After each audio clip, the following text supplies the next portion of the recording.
চাঁদের মাটিতে কি জল আছে? এ প্রশ্ন অনেক দিনের। তাহলে এটাও পরিষ্কার হয় যে চাঁদে একসময় জল ছিল।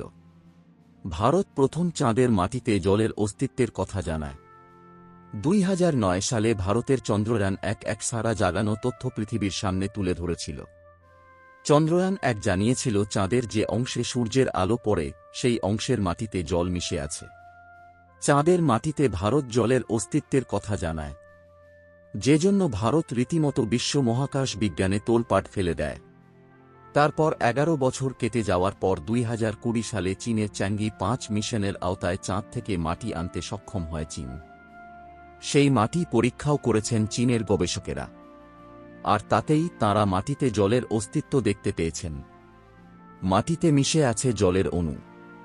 চাঁদের মাটি পরীক্ষা করে যে খনিজ পাওয়া গিয়েছে সেই খনিজের সঙ্গেই মিশে আছে জলের অণু। সাউথ চায়না মর্নিং পোস্ট এই খবরটি প্রকাশ করেছে, যা দেখে এটা মনে করা হচ্ছে একসময় চাঁদের মাটিতে জল থাকলেও থাকতে পারে।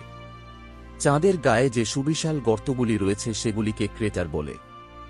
সবচেয়ে বড় ক্রেটারগুলির একটি হল ক্ল্যাভিয়াস। চাঁদ বা মঙ্গলে কি একসময় জল ছিল?